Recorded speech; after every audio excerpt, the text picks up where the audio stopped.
బడుగు బలహీన వర్గాల కోసం కాంగ్రెస్ పార్టీ కట్టుబడి ఉన్నది. అందుకోసమనే 2009లో సోనియా గాంధీ గారు తెలంగాణ ప్రకటించడం జరిగింది.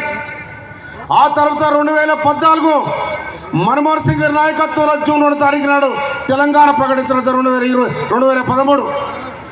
ఇవాళ తెలంగాణను సాధించి వేలాది మంది అమరులై వాళ్ళ చేతుల కేసీఆర్ కుటుంబం చేతుల తెలంగాణను పెడితే ఆగం చేశారు.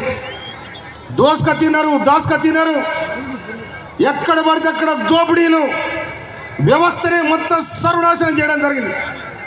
అందుకోసమనే 2023 నవంబర్ 30 తారీఖు నాడు గుర్తులు గుచ్చితే డిసెంబర్ 30 తారీఖు నాడు కథమైపోయింది.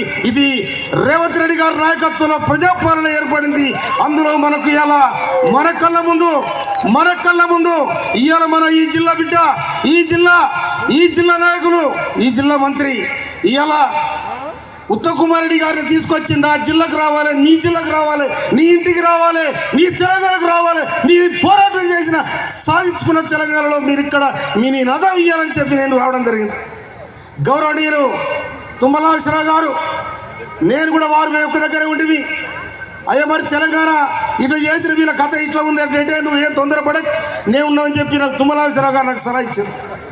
కనుక మీ అందరి దయ వల్ల నేను ఒక తుంగతుర్తి పోరాట బిడ్డగా అలుపేరు గారి పోరాటం చేస్తే మీరందరూ ఆశీర్వదించి 52,000 మెజార్టీ గెలిపించారు. మీ అందరికి కూడా నేను శిరస్సు వచ్చి నమస్కరిస్తా ఉన్నాను. నేను అదేవిధంగా నేను గెలిచిన తర్వాత గౌరవనీయులు ఉత్తమ్ కుమార్ రెడ్డి గారు నీటిపారుదల శాఖ మంత్రులుగా వారు మనకి ఈ నియోజకవర్గాన్ని చేసిన అభివృద్ధిని మీకు గౌరవనీయులు రఘువీర్ రెడ్డి గారు నల్గొండ జిల్లా పార్లమెంటు సభ్యులు వారికి స్వాగతం సుస్వాగతం.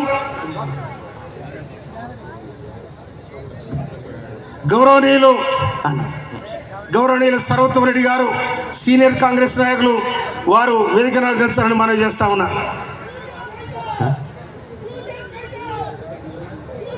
అందుకోసమనే ఇవాళ మన జిల్లా మంత్రి, రాష్ట్ర మాత్యులు, నీటిపారుదల శాఖ మాత్యులు వారి ఆధ్వర్యంలో నీటిపారుదల రంగం నల్గొండ ఎంపీ గారు రఘువీర్ రెడ్డి